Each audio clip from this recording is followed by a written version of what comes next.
A Single Man of Large Fortune. Part 10. The day unfolded just like the one before. Mrs. Hurst and Miss Bingley spent their morning with Jane, who was still unwell but slowly recovering. Though Jane wasn't back to full health, she was definitely getting better, little by little. In the evening, Elizabeth joined everyone in the drawing room. But unlike the previous day, the usual card game was missing. Instead of the usual excitement around the loo table, Mr. Darcy sat at a desk, writing a letter, and Miss Bingley took a seat nearby, watching his every move. She kept trying to distract him by sending messages to his sister, trying to pull his attention away from his work. Mr. Hurst and Mr. Bingley, meanwhile, were caught up in a game of piquet, a card game they both seemed to enjoy, while Mrs. Hurst kept herself entertained by watching them play. Elizabeth, always practical, picked up some needlework to occupy her hands, but her real source of amusement came from listening to the interaction between Darcy and Miss Bingley. Miss Bingley could not stop praising him, whether it was about how neat his handwriting looked, how straight his lines were, or how impressively long his letter was turning out.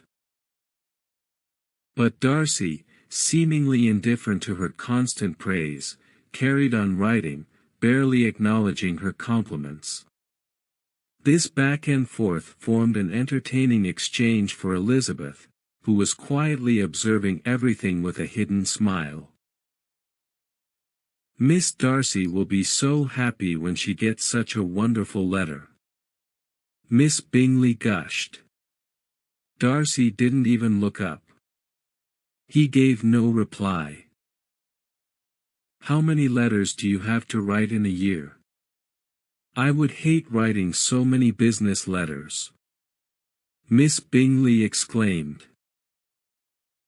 "It's a good thing, then, that I handle all of them, and not you," Darcy said with a hint of humor, though he kept his eyes on his letter. "Please tell your sister I'm really eager to see her," Miss Bingley insisted, determined to keep the conversation going. "I've already passed on your message, as you asked me to earlier," Darcy said, barely looking up from his work. Miss Bingley, not giving up, offered, "It looks like you don't like your pen. Let me fix it for you. I'm really good at mending pens." "Thank you, but I always fix my own," Darcy responded politely but firmly. "How do you manage to write so evenly?" Miss Bingley asked, trying another angle to engage him. Darcy, however, remained silent this time, too absorbed in his letter to respond to her endless questions. Then Mr. Bingley, overhearing their exchange, jumped in, teasing his friend. "Darcy doesn't write with ease like I do. He thinks too hard about using big words." Darcy looked up briefly and replied, "My writing style is very different from yours." Miss Bingley, eager to agree, added, "Oh, Charles writes so carelessly. He leaves out half the words and smudges the rest." Mr. Bingley laughed and said, "That's because my thoughts come too quickly for me to get them all down. Sometimes my letters don't make any sense at all." Elizabeth, amused by the playful exchange, chimed in with a smile, "Your modesty, Mr. Bingley, is truly disarming." Darcy, however, wasn't as light-hearted about the comment. "Modesty can be deceiving," he said. "It's often just carelessness of opinion or, sometimes, a way to boast indirectly." Bingley, still smiling, replied, And which one of those do you think applies to me? Darcy, with a calm and thoughtful expression, said, "The indirect boast. You're proud of the fact that your writing is flawed, because you think it shows how fast your mind works. People often value doing things quickly, even if the result isn't perfect." Bingley, chuckling, admitted that he believed what he had said about himself. Darcy wasn't convinced, though. He pointed out that Bingley often changed his mind based on other people's suggestions, and that if someone suggested he stay an extra week instead of leaving as planned, he would probably do it. Elizabeth stepped in, defending Bingley. She argued that Darcy was being too harsh. She explained that people sometimes change their minds out of affection for their friends, not because they're easily persuaded, but because they care about the person asking. Darcy, however, wasn't entirely swayed. He said that giving in to a friend's request without being fully convinced wasn't a sign of good judgment. The conversation shifted when Darcy asked Elizabeth, with a touch of humor, if she felt like dancing a lively dance that was popular at the time. Elizabeth smiled at his question but didn't answer right away. Darcy, a bit surprised by her silence, repeated the question. "Oh, I heard you," Elizabeth said with a playful grin, "but I was thinking about how to respond. I knew you wanted me to say yes, so you could make fun of my taste in dancing. But I like spoiling those kinds of plans, so I'll tell you the truth, I don't feel like dancing a reel at all. Now you can go ahead and despise me if you like." Darcy, to her surprise, replied, "I wouldn't dare." Elizabeth had expected Darcy to be annoyed, but instead, he was unexpectedly charming. She found it hard to imagine why he was being so polite to her, especially since she didn't think he liked her.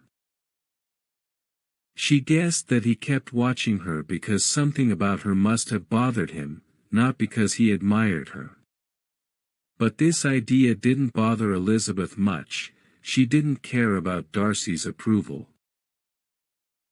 As the evening went on, Miss Bingley played some Italian songs on the piano.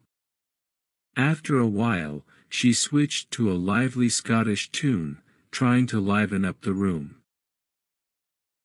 Mr. Darcy eventually moved closer to Elizabeth and asked her again if she wanted to dance, but she politely declined. This time, though, there was a warmth and sweetness to their exchange that seemed to leave Darcy more enchanted by her than ever. Miss Bingley, noticing Darcy's growing interest in Elizabeth, became jealous. She made several attempts to make Darcy think less of Elizabeth, even teasing him about the idea of marrying her. She hinted that Elizabeth's family might not be suitable and tried to push the idea that Darcy would be unhappy with such a marriage. But Darcy remained calm, even smiling at some of her comments. Miss Bingley tried to joke about Elizabeth's relatives, suggesting that their portraits be hung in Darcy's home gallery, alongside his distinguished ancestors. Darcy, clearly amused, responded politely but didn't give her the reaction she hoped for. The next day, Miss Bingley found another chance to walk with Darcy. She continued to make sarcastic remarks about Elizabeth, trying to provoke him. But just as before, Darcy remained unaffected by her efforts. Later, when Elizabeth bumped into them during a walk, Miss Bingley rudely linked arms with Darcy, leaving Elizabeth to walk alone. Darcy, noticing this, suggested they all walk together, but Elizabeth, laughing, excused herself, saying she preferred to walk alone. She then wandered off, smiling to herself and looking forward to returning home soon. With Jane feeling much better, Elizabeth knew it wouldn't be long before they could leave, and the thought of being home brought her great joy. Thank you for watching. Please don't forget to subscribe, like and share the video with your friends. See you in part 11. Thank you for your support.